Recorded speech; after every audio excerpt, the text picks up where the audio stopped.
em pé. Vamos estender a mão ao céu do Senhor.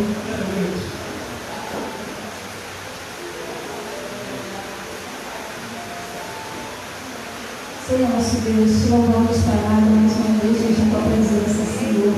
Queremos te apresentar o céu de oração nesta hora, Pai. Poderia trazer a palavra. Deus Todo-Poderoso, que o dele desapareça, que o Espírito Santo desça sobre ele nesta hora. Fala com a igreja, Senhor, através do teu servo, Jesus. Não aquilo que queremos ouvir, mas aquilo que é necessário nós ouvirmos, Deus. Abençoa, Senhor, teu filho neste momento. Abençoa a tua igreja, Senhor, que irá receber a tua palavra nesta noite. Em nome do Pai, do Filho e do Espírito Santo. Amém.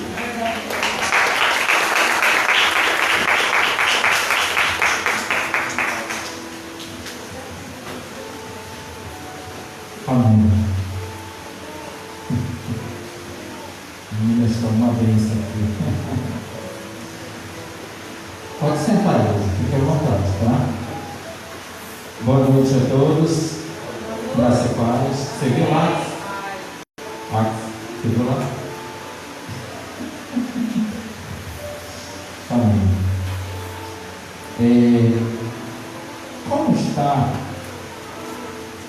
diante de tudo que nós passamos esse ano, a nossa dedicação ao ministério? A gente sabe que passamos agora o Natal e louvamos ao Senhor pela oportunidade de estar celebrando mais um Natal e vendo o agir de Deus nas nossas vidas. E eu louvo a Deus quando nós chegamos à casa do Senhor antes da chuva, porque a gente se antecipou. É muito importante. E hoje, na palavra que já oramos, nós vamos falar sobre Ana, uma mulher dedicada, que a maior parte da sua vida, eu posso dizer que ela dedicou ao Senhor. Você está pensando que a Ana é a mãe de Samuel? Não é essa. Não. Abra sua Bíblia lá em Lucas, capítulo 2, versículo 36 e 37. As mulheres, elas não eram contadas, mas Ana era profetisa. Não existe só homem profeta, existe mulher profeta. Deus usa quem Ele quer. Lucas capítulo 2, versículo 36 e 37, podemos ler? E estava ali a profetisa Ana, filha de Fanuel, da tribo de Aser. Esta era já avançada em idade e tinha vivido com o marido 7 anos, desde a sua virgindade, e era viúva de quase 84 anos, e não se afastava do templo, servindo a Deus em jejum e orações, de noite e de dia. Sente aí no seu lugar. A gente vê pouco fala sobre essa mulher no Novo Testamento, mas diante desses 2 versículos, nós vemos que a vida dela é destaque na igreja. Ela esperava o Messias. A Ana era da tribo de Aser, filha de Fanuel da tribo de Aser. Seu pai é citado para comprovar do registro genealógico a sua ascendência tribal e mencionada por ser incomum. Aser era o 8º filho de Jacó, ou Israel, como queira chamar, filho de Zilpa e serva de Lia, a concubina de Jacó, como está lá em Gênesis capítulo 30, versículo 12 e 13. A tribo descendente de Aser pertencia ao reino das 10 tribos apostatas e idólatras do norte de Israel. Entretanto, Alguns israelitas fiéis de cada uma dessas tribos migraram para o sul, a fim de não serem excluídos do templo. Todavia, ao fazê-lo, aí preste atenção nessa parte, tiveram que abrir mão das terras de suas famílias e de suas heranças. Quando servimos a Deus, temos que abrir mão de algumas coisas. Enquanto hoje eu vejo pessoas brigando por heranças, essa mulher abriu mão de heranças para servir a Deus, porque ela achou a verdadeira herança. Ela acreditava na promessa que o Messias viria. No decorrer dessa mensagem você vai entender algumas coisas muito interessantes. Ela profetiza, como nós lemos no versículo 36. Durante muitos anos, a voz profética estivera em silêncio. Apesar de não termos em registro nenhuma de suas profecias, sabemos à luz do texto que ela era de fato profetisa. A Bíblia, em diferentes passagens, apresenta mulheres profetisas genuínas, vocacionadas por Deus. Então, a gente sabe que a palavra de Deus, às vezes, as pessoas dão muito crédito para os homens, e eu quero mostrar que Jesus ele vem quebrar isso aí. Então, Miriam, irmã de Arão, era profetisa. Está lá em Êxodo 15, 20. Débora, juíza de Israel, também, em Juízes 4, 4. Hulda, já viu esse nome? Hulda, mulher de Salum, está lá em 2 Reis, capítulo 22, versículo 14. As filhas de Filipe, o evangelista, eram 4 e todas profetizavam, lá em Atos, capítulo 21, versículo 9. Na igreja de Corinto, havia mulheres que detinham esse dom, como está lá em 1 Coríntios 11, 5. Então Deus usa as mulheres, tanto no Antigo como no Novo.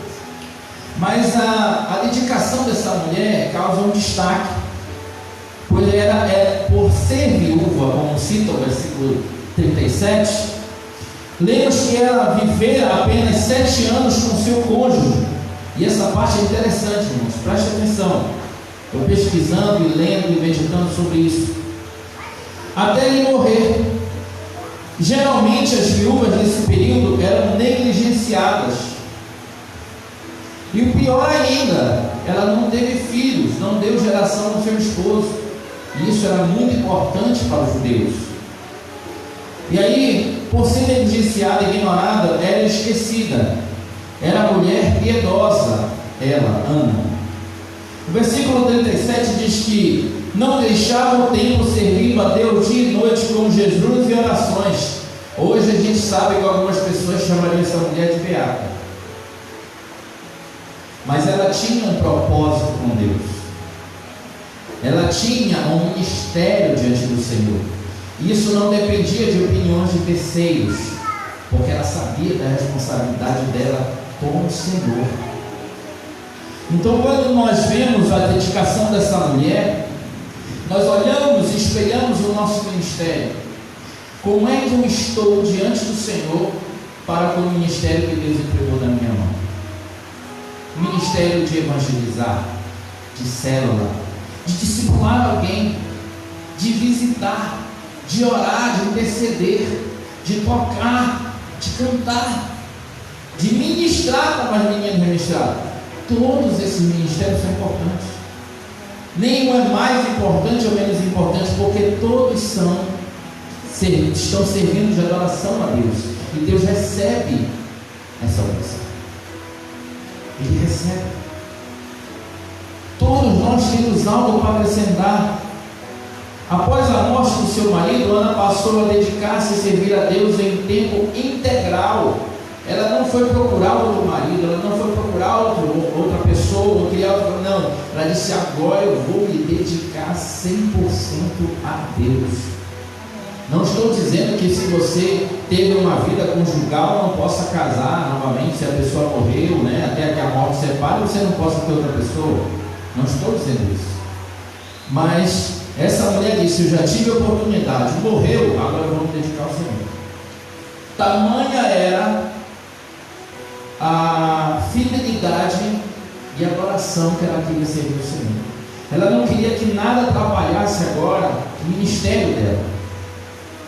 Isso fala muito. E aí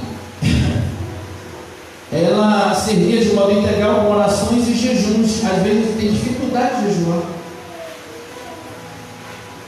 Nós vamos jejuar durante 14 dias, foi o que nós fizemos. E sabemos que nem todos fizeram. E essa mulher, depois de ter deixado, né, ali, o marido morreu, ficou viúva, passava a ter uma vida dedicada de oração e jejum, estando no tempo de dia e de noite. Olha que coisa interessante. Devoção e piedade eram as marcas distintivas desta mulher. A expressão "nunca se apartava do templo" significava que ela atendia regularmente no templo, ou seja, não é que ela trouxe a rede dela, as coisas dela, tudo para a igreja, não. Toda atividade que tinha na igreja, ela estava ali para ajudar. Ela estava ali para fazer alguma coisa. Ela não ficava no banco. Ela queria ajudar e servir. Era aquela mulher que queria estar sempre fazendo algo. Ela já tinha dentro dela aquele chamado de liderança. E sem contar que ela profetizava. Então ela dizia: assim diz o Senhor, isso. Sabe quando você tem aquele sentimento, você chega na igreja e Deus começa a falar com você, e começa a mostrar a vida de alguém, e Deus manda você ir lá e falar o que não tem para falar? E a gente fica relutando: ah não, Senhor, não vou mandar o pastor, vou mandar a líder de célula. É tu. Deus quer usar você. Ele quer que você vá lá para que, através da tua profecia que Ele está colocando nos teus lábios, aquela vida seja liberta, curada, restaurada, avivada, venha nascer de novo. Deus quer te usar como usou Ana. E como era essa época? É bom a gente entender essas coisas, porque existe um abismo de tempo. E o nosso tempo é diferente do tempo dela. Preste atenção. Os únicos em Israel que reconheceram Cristo em seu nascimento eram pessoas humildes e simples. Porque aquelas pessoas que tinham certo status estavam esperando um Cristo que vinha como um rei e ia libertar o povo judeu do domínio romano. Então eles esperavam um cara influente, culto, que viesse falar: e Jesus veio na cidade de uma manjedoura, depois trabalhei no meio de animais. E esse é o rei dos judeus. Não estava entendendo. Mas o Senhor queria se revelar aos pequeninos, aqueles que iam entregar-se de todo o coração e se dedicar a Ele. Deus não queria adoração por interesses. Deus queria adoradores que o adorem em espírito e verdade. Deus não queria adoração por barganha. Eu vou dizimar e ofertar porque eu vou receber algo em troca. Não. Deus quer que adore em espírito e verdade. Tudo isso passa. Tudo isso vai ficar. Mas a tua alma é mais importante.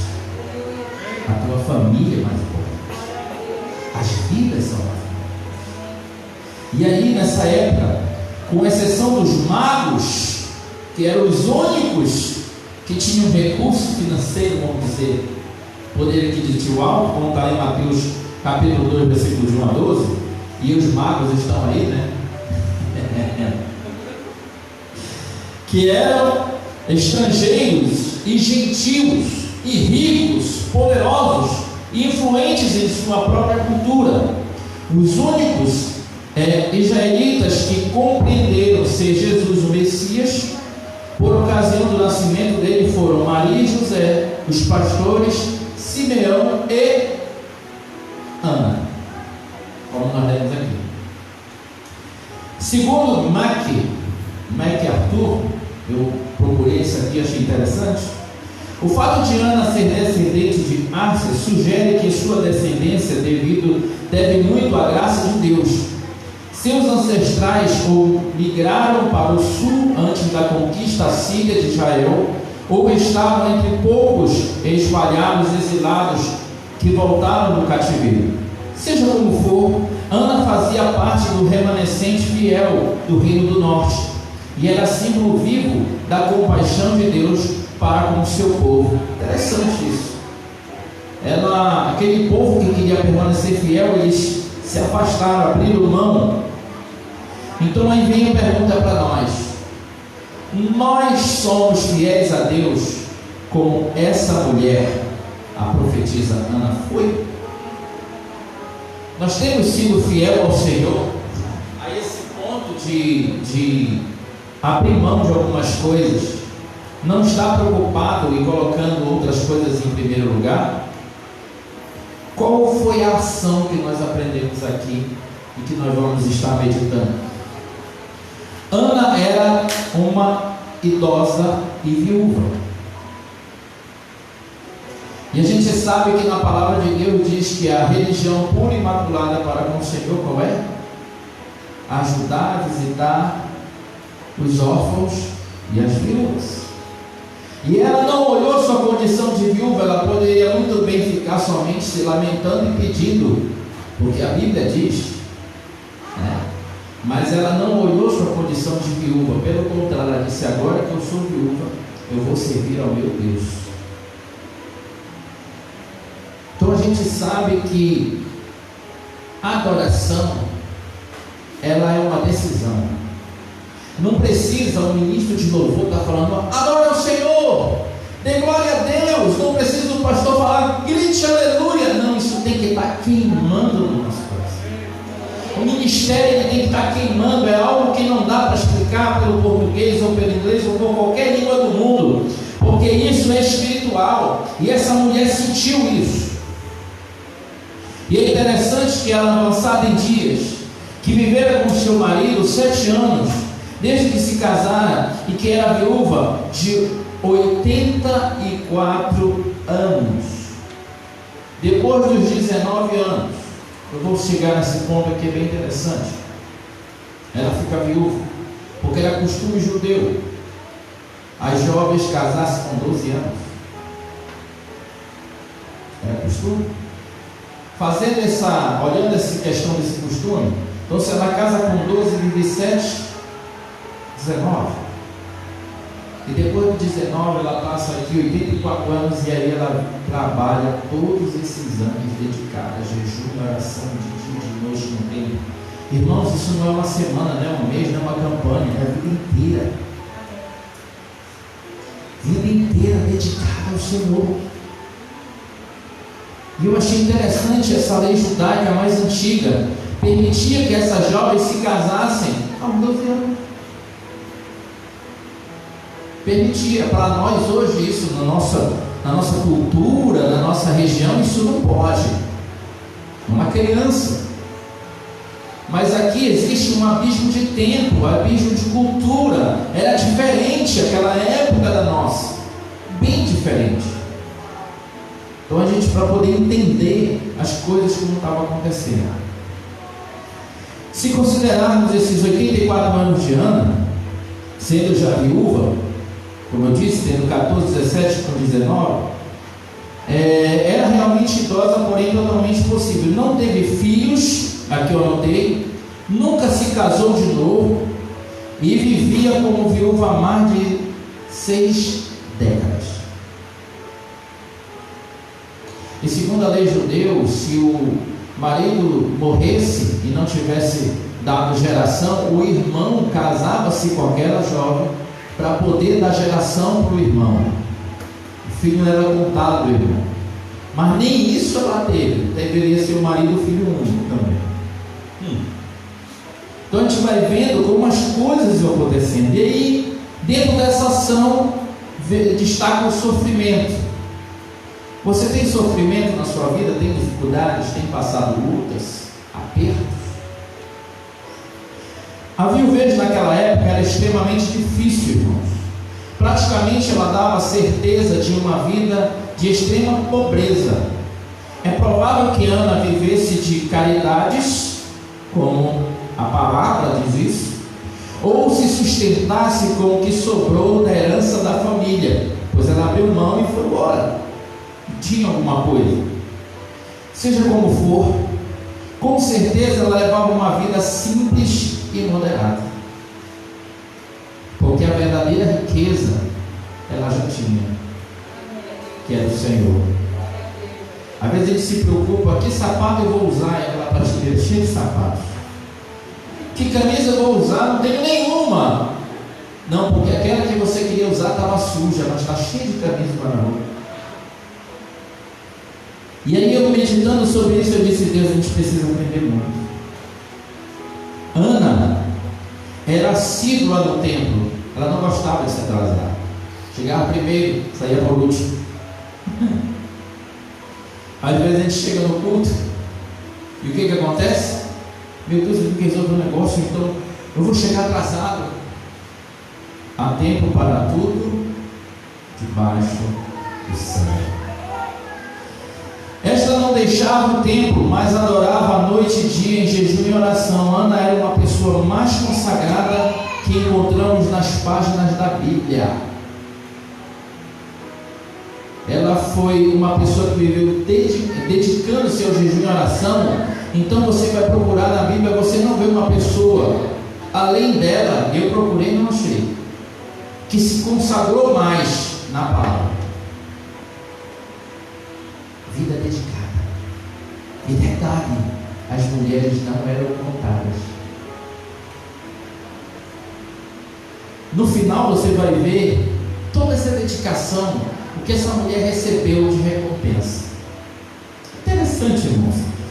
Segundo Mark, de novo pesquisando, não nos vem à mente ninguém mais que tivesse jejuado e orado fielmente por mais de 60 anos. Eu desconheço. Como essa mulher. Então a gente precisa. Como é que eu estou? Como é que está a minha vida de oração, jejum, dedicação ao Senhor? Deus está falando.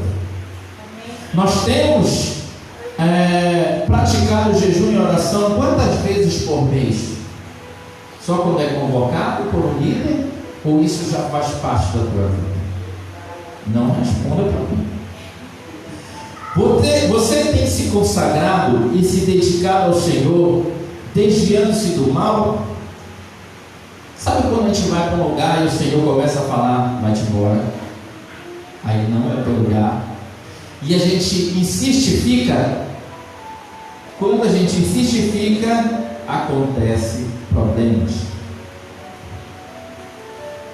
acontece atropelos e consequências virão. Mas quando a gente ouve: não, olha, eu estou indo embora, tchau. Não, mas porque acabamos de chegar? Não vai dar para ficar não. E ó, sujeitai-vos a Deus, resistir ao diabo e ele fugirá de vós. E a gente deve fugir da aparência do mal, sofrimento.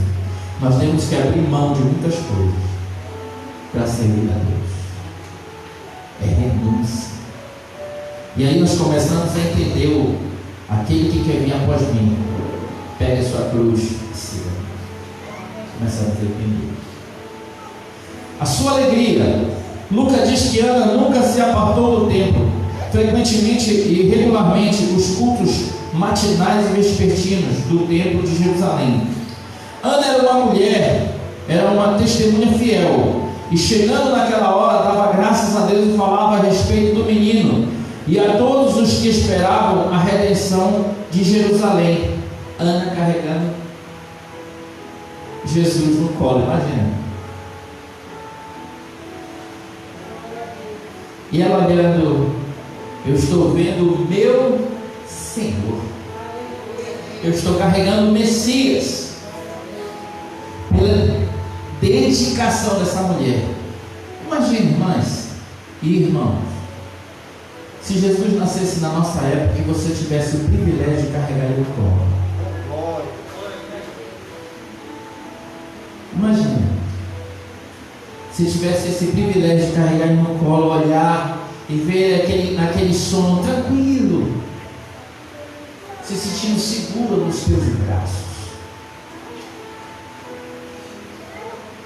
Que presente, hein? Nós vamos ver o nosso Senhor, mas já grandão, já está adulto. Quando nós fomos para a glória. Mas imagina essa mulher segurando, porque ela acreditava que o Messias ia nascer. E essa dedicação o Senhor recompensa ela. Tudo que fazemos para Deus, eu me lembro quando o pastor Luiz me falou isso. Eu trabalhava na igreja como zelador, ficava limpando a igreja de noite. Alguns me conhecem dessa época aqui. E eu precisava estagiar no curso de edificações que eu estava terminando. E eu terminei o curso e eu falei, pastor, eu preciso estagiar, só que eu me dedico aqui ao tempo. O que eu faço, pastor? O pastor disse assim, meu filho, eu nunca vi e nunca vou ver os filhos e filhas que se dedicam ao Senhor, Deus deixar de mãos vazias. Descansa, que o Senhor vai te abençoar e não vai demorar. E na mesma semana eu recebi uma ligação de uma empresa muito conceituada me oferecendo uma vaga de emprego, não era nem de estágio, na área que eu estava procurando estágio. Isso me deu, irmãos, um impulso de trabalhar naquilo que eu sonhei e nunca abrir mão do ministério, porque eu entendia que eu só conseguia as coisas, eu só tinha sucesso se eu tivesse o Senhor no centro, se Deus estivesse em primeiro lugar. Essa mulher entendeu isso. E aí, chegando aquela hora, e que hora? Justamente na hora que Simeão tomou o menino Jesus em seus braços, como está aqui em Lucas 2, de 28 a 32, e profetizou a bênção profética de Lucas, no versículo 34 e 5, que dava graças a Deus e falava a respeito do menino a todos. Os verbos dar e falar indicam a ação contínua. Isso significa que Ana, ao mesmo tempo, agradecia a Deus pelo Messias e falava a todos quanto esperavam a redenção de Jerusalém, ou seja, a consolação de Israel, sua libertação do pecado por intermédio do Redentor. Ela sabia que por causa de Jesus ela era liberta dos pecados. Ela podia agora falar com Deus. Ela estava ali diante dele. Ela sabia que a promessa estava se cumprindo, que o véu ia se rasgar. Ela sabia, porque ela estudava, ela era profetisa, ela conhecia e não era contada. Mas a gente vê que a Bíblia fala um pouquinho dessa mulher, mas vê a dimensão do ministério dela. Assim como tem irmãos na igreja que às vezes nem são notados, mas quando o Senhor levar, você vai ver a falta que vai fazer esse irmão. Por isso que todos são importantes no reino. Todos nós somos importantes. Está preocupado aí, irmão? Essa foi a mensagem de Ana até o fim de sua vida. Existem muitos religiosos em Israel, mas Deus escolheu Ana para ser portadora das boas novas de salvação. Ana foi separada por Deus porque amava e buscava a sua presença. Então, quando nós amamos e buscamos a presença do Senhor, Ele nos escolhe para fazer a sua obra. Muitos são chamados, poucos são os escolhidos. Os escolhidos são os que se dedicam, que não abrem mão do ministério, que não trocam o Senhor por outras coisas. Não, agora é hora de ir à casa do Senhor. Agora é hora de adorar o Senhor. Então a vida dessa mulher é uma vida que vem nos ensinar que o ministério que recebemos é um privilégio. Deus está falando. Você é um escolhido, uma escolhida. E hoje Deus, para anunciar as boas novas do Evangelho, portanto, está disposto a servir a Deus como Ana serviu? Vem a pergunta para cada um de nós: e que lição nós tiramos disso aqui?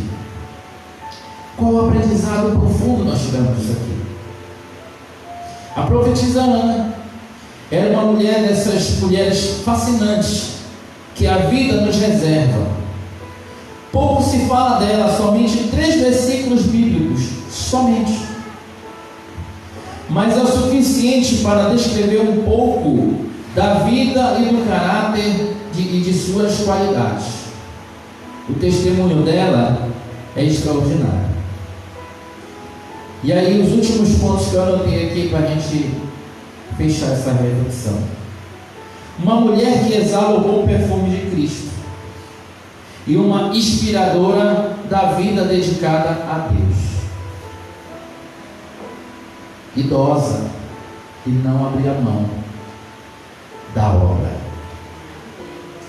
Às vezes a gente olha uma pessoa de mais idade e não faz ideia da dedicação que aquela pessoa tem na obra,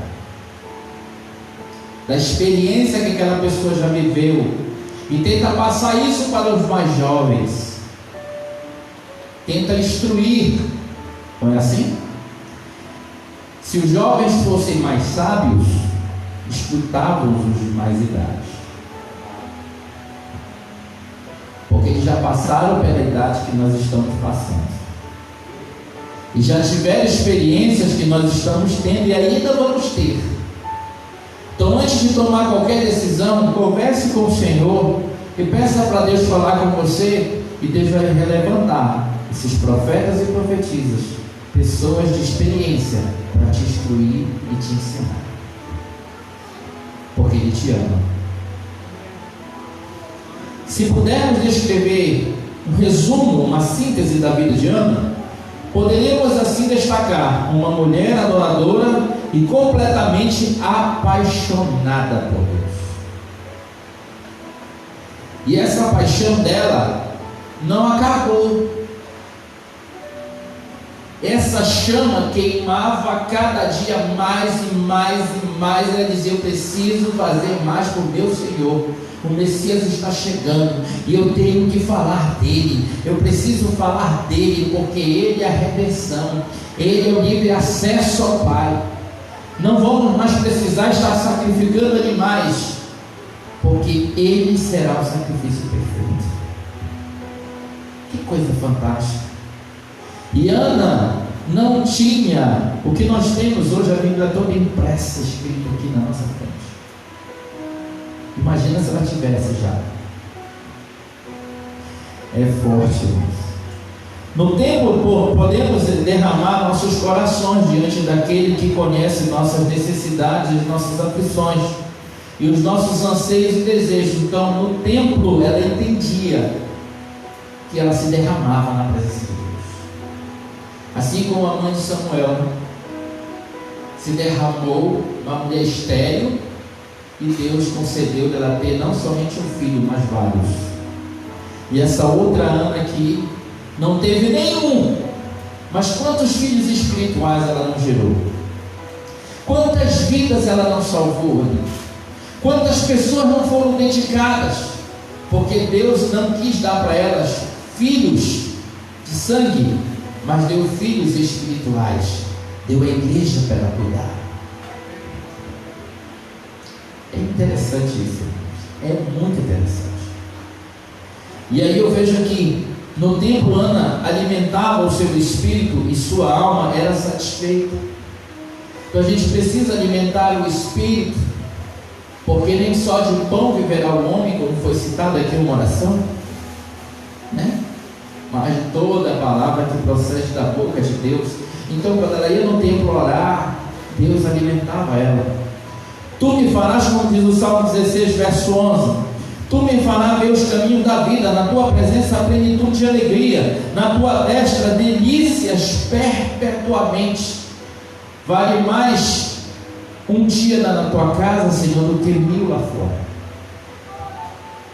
Então essas poucas horas que estamos passando aqui são muito mais preciosas do que qualquer coisa lá fora, porque estamos diante do Senhor. E somente os que esperam com fé é que conseguem ter revelações profundas de Deus. Porque quando nós estamos de corpo presente aqui, mas com o coração preocupado com o que está lá fora, estamos perdendo a melhor parte. Calma, ouça o que o Espírito diz. Que a vida e as qualidades de Ana te inspirem a devotar a tua vida na presença de Deus, em louvor e adoração diária. O que você tem para fazer amanhã? E na terça, e na quarta, e na quinta, e na sexta? O que você tem para fazer durante a semana? Antes de fazer qualquer coisa, adore ao Senhor em espírito e verdade. Eu conheci um casal que ele gostava de orar muito de manhã cedo, e ele pegava no serviço dele 8 horas. Ele falou com o pastor e disse: pastor, eu gostaria que o senhor, se permitir, me desse a chave da igreja ou uma cópia para me vir ao templo, abrir a igreja às 6 horas da manhã, de 6 às 7. Eu gostaria de estar orando na igreja, depois eu fechava a igreja e ia embora. E esse irmão começou a fazer isso, e isso começou a aparecer 2, 3, 4, 5, e quando veio, virou um culto. Deus levanta pessoas assim. E aquele casal levou por muitos anos esse ministério. E muitas vidas foram abençoadas, curadas, restauradas, avivadas, por causa dessa oração pela manhã. Ele saía da casa dele umas 5h15, 5h30, já estava na igreja toda aberta às 6 horas da manhã, e fazia aquele devocional ali, aquela ministração. Terminava às 7 horas, fechava a igreja, tudo mais, ia para o trabalho dele, e lá ele entregava o jejum dele, tomava o café dele e começava a trabalhar às 8. Interessante, né? Então a gente vai vendo, Deus vai levantando pessoas da nossa época que têm o mesmo desejo de servir ao Senhor como Ana servia. E aí, a vida de Ana nos faz ver a importância da dedicação da nossa vida ao Senhor, mesmo vivendo situações tão difíceis. Como deve ter sido difícil para ela perder logo o seu marido, mas mesmo passando por essa situação, ela não permitiu que seu amor e dedicação a Deus acabasse. Pelo contrário, ela continuou servindo a Deus. Como há pessoas que às vezes perdem algo e diz: eu não vou mais, eu vou abandonar esse Deus, eu não vou mais para aquela igreja, eu não vou mais servir, porque o que eu queria, Deus não me deu. Sabe de nada, né? É livramento, irmão. É livramento. Deus sabe todas as coisas. Uma vida de dedicação total a Deus é o que precisamos ter. Amarmos a Deus acima de qualquer situação. Acima de qualquer coisa, devemos amar a Deus. E você quer demonstrar esse amor a Deus? Olhe para o irmão do seu lado aí agora. Isso. Esse irmão que você tem aí, e essa irmã, eles fazem parte do corpo de Cristo. E quando você ora por ele, ora por ela, visita ele ou visita ela, aconselha, chora junto, se alegra junto. Quando você faz isso, você está amando o Senhor, você está adorando o Senhor. Às vezes a gente faz coisas que, no nosso entendimento, Deus não vai me aceitar mais. Eu digo para você, se nós confessarmos os nossos pecados, Ele é fiel e justo para perdoar os pecados e purificar de toda justiça. Ana poderia falhar algumas vezes, poderia se irritar ou ter alguns pecados, mas como ela tinha uma vida dedicada ao Senhor, ela pedia perdão e o Senhor abençoava. Uma mulher que ousava viver de tal forma, com certeza irá presenciar coisas tremendas acontecer em sua vida. Podemos ter certeza que todas as promessas nos alcançarão, não porque vivemos para ver somente as promessas, mas porque vivemos para Deus que cumpre suas promessas em nossas vidas. Nós vivemos não é para ver as promessas, nós vamos viver para experimentar as promessas se cumprindo em nossa vida.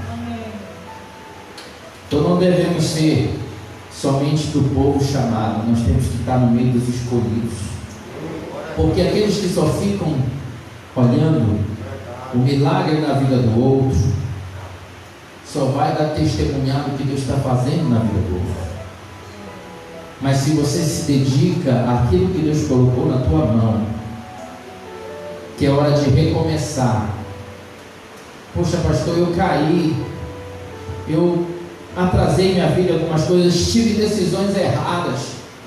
Recomece, mas não desista. Imagina os planos que ela fez para a família. Vou me casar, vou ter filhos, vou ter uma vida próspera, e de repente a morte para tudo. Aí ela recomeçou. Então agora eu vou me casar com o meu ministério, vou me dedicar ao Senhor. Isso leva você a uma reflexão. Nós temos muito trabalho nessa igreja para fazer. Podemos ganhar vida através das células, da escola de discípulos, da rede Kids, da Sociedade Metodista de Homens, de mulheres, de jovens, Ministério do Louvor, evangelismo, tantas coisas a se fazer. Não enterre o seu talento. Veja o exemplo dessa mulher, de 3 versículos. Olha quanta coisa eu consegui pesquisando aqui e meditando sobre isso, e eu vim compartilhar com vocês. Está terminando o ano e a gente faz projetos, não faz? Não, o ano agora que vem vai ser diferente, né? Eu vou fazer tudo, eu vou comprar um carro, eu vou comprar uma casa, eu vou casar. Não é assim? Eu vou mudar de vida, eu vou entrar na universidade. Eu digo para você, tudo isso é possível se nós mudarmos os nossos hábitos e fizermos a nossa parte. Você vai sim comprar o carro, você vai sim comprar a casa, você vai sim casar, você vai entrar na universidade. O teu ministério, Deus vai abençoar, e todo ano você vai apresentar no altar do Senhor vidas que serão salvas para a honra e glória do Senhor. Quer adorar a Deus? Traga vidas. Quer servir a Deus? Não encorte o teu cajado, não fique na parede como um instrumento que é pronto para tocar, mas está todo empoeirado porque não tem quem toque. Deus quer tocar a tua vida.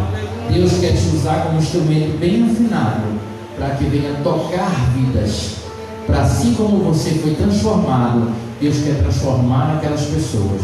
Então eu finalizo essa mensagem dizendo: deixa Deus te usar como Ana deixou Deus usar ela. Amém? Vamos orar? Eu quero orar com você. Fique em pé no seu lugar.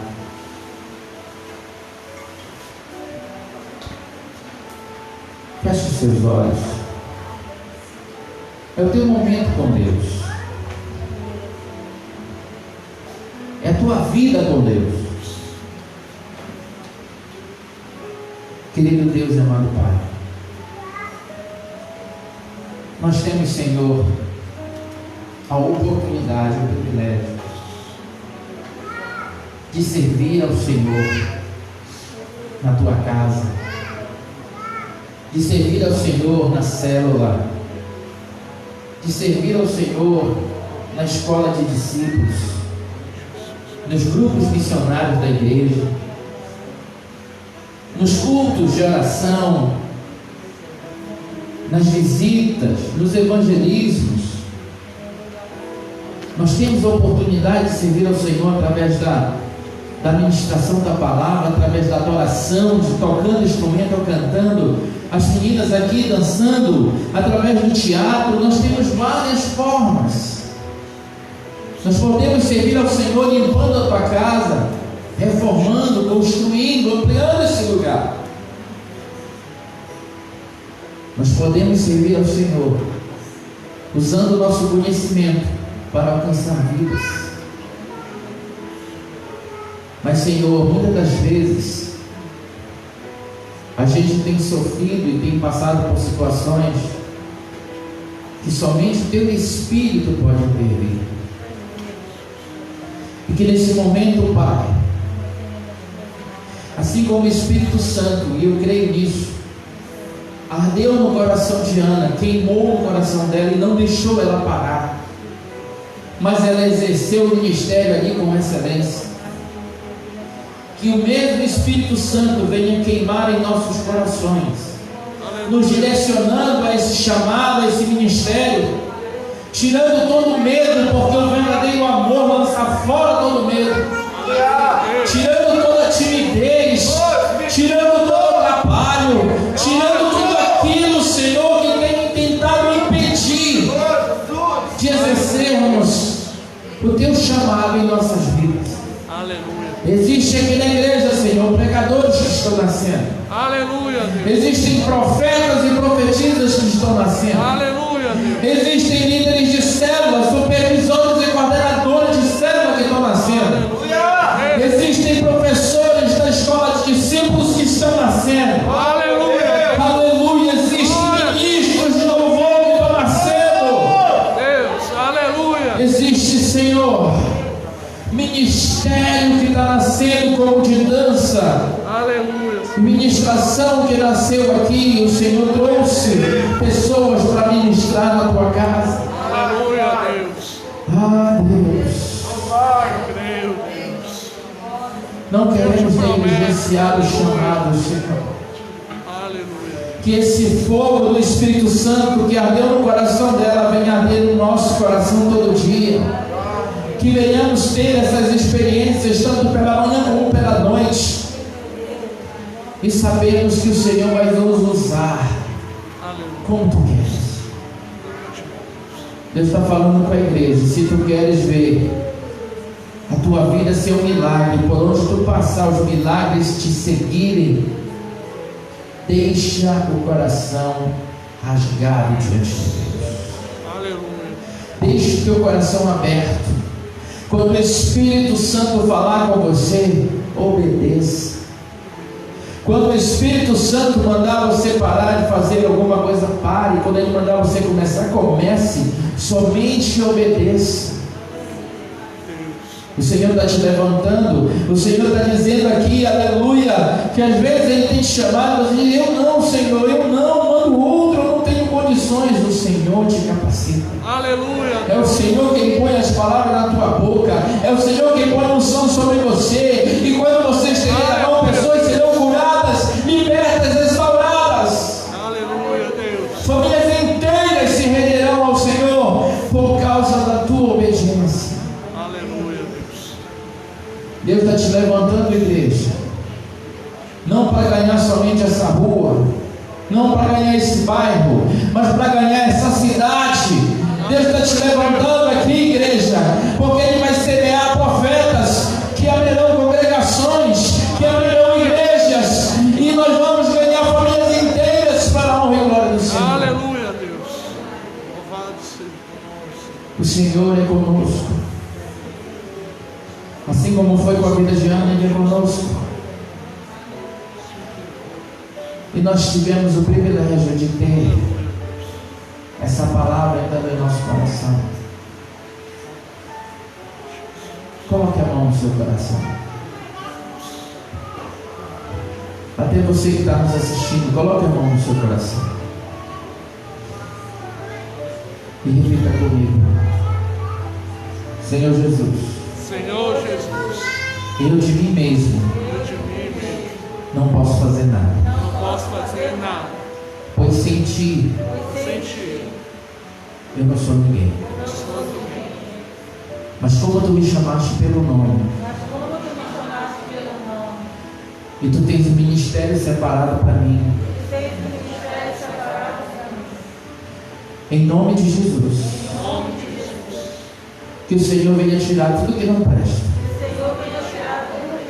da minha vida, minha vida, e que Teu Espírito, o Espírito Santo, me use como instrumento bem afinado no ministério que Tu separaste para mim, seja de louvor, seja de missões, seja de zeladoria, seja de ministração da palavra, seja na célula, na EBD, na minha casa, no meu trabalho, na rua que moro, aonde for, que o Senhor me use como Tu queres.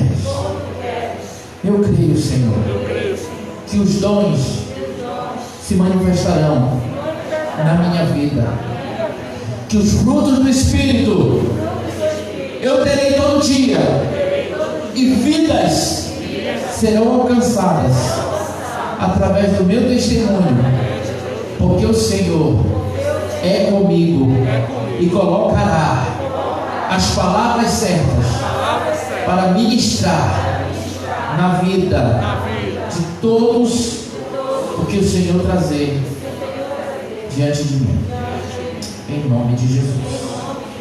Amém. Você pode aplaudir o Senhor? Glória a Deus. Sente no seu lugar. Que Deus abençoe a sua vida. Deus está contando com você. Esse ano de 2021 é um ano de desafios. Então, se você quer ver algo novo, se você quer passar naquele concurso, Polícia Federal, né, irmão? Se você quer passar em concursos, em faculdade, universidade, nunca se esqueça, e anote como falar, nunca se esqueça do teu ministério. Eu sempre digo isso e repito quando é necessário. Eu terminei uma faculdade de engenharia civil. O curso não é fácil.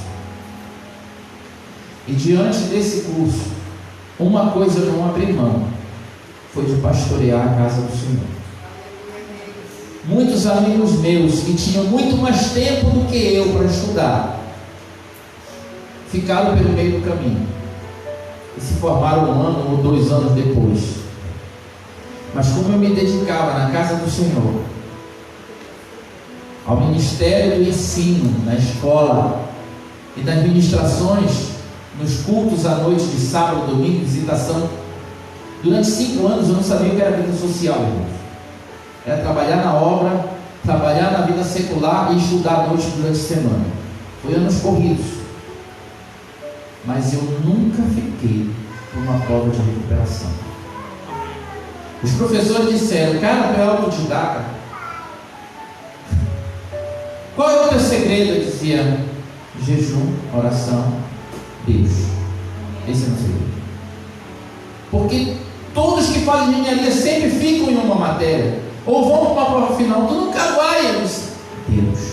A resposta é Deus. Então eu digo para você: não dê desculpa, sirva, faça a vontade do Senhor no ministério que Ele te deu, e tudo vai dar certo. Até humanamente a pessoa pode olhar assim: isso não vai dar certo. Não dê ouvidos, continue servindo, e tudo vai dar certo em nome de Jesus. Amém? Glória a Deus, graças a Deus. Deixa eu dar alguns avisos aqui para os irmãos. Amém. Deus abençoe a todos que estão nos assistindo aí. Em nome de Jesus, deixa Deus te usar.